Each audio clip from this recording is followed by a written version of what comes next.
Quand on vous dit qu'une fonction f est dérivable à un point x0, qu'est-ce que cela vous dit? Qu'est-ce qui vous passe par la tête? Pour la plupart d'entre vous, vous ne réfléchissez qu'au calcul de la dérivée au point x0 et c'est compréhensible. Mais après avoir regardé cet épisode et celui d'après, vous saurez ce qu'est la dérivabilité d'une fonction en un point x0. Dans cette vidéo, nous allons voir graphiquement et de manière intuitive comment reconnaître qu'une fonction f est dérivable en un point c. Mais bien avant, faisons un rappel de la continuité d'une fonction en un point de manière graphique. Prenons l'exemple de cette courbe et un point C du domaine de f. F est continu en C, si et seulement si la courbe f traverse le point M de coordonnées C, F de C de la gauche vers la droite sans interruption. On constate que la courbe f traverse le point M comme indiqué. Donc f est continu en ce point. Il est important de préciser de la gauche vers la droite car la fonction doit être continue à gauche et à droite du point pour qu'elle soit continue au point considéré.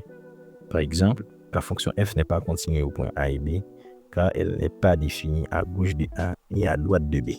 Sur ce graphique, la fonction n'est pas continue au point C car la courbe fait un saut au point d'abscisse C. Donc si on trace la courbe avec un crayon, alors il faudrait lever la main en arrivant au point C, F de C. Maintenant, qu'en est-il de la dérivabilité en un point C?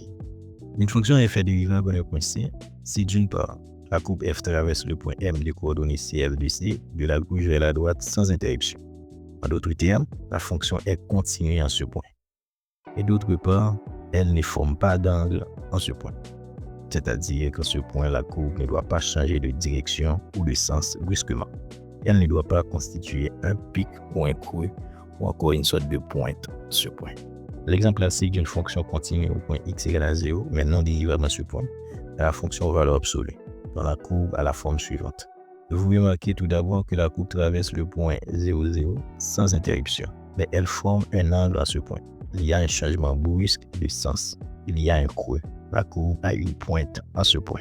Et si vous prenez par contre la fonction carrée, on constate au point x égale à 0 que la courbe change de sens de manière progressive et ne forme pas d'angle en ce point.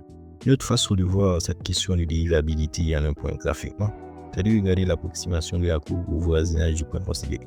Si la courbe représentative de f peut être assimilée à une droite au voisinage du point M d'abscisse C, alors f est dérivable au point C. C'est-à-dire que si on fait un zoom sur le point, on continue de zoomer, on s'aperçoit qu'au voisinage du point, la courbe est assimilée à une droite. Par conséquent, la fonction est dérivable au point C, qui est l'abscisse du point M.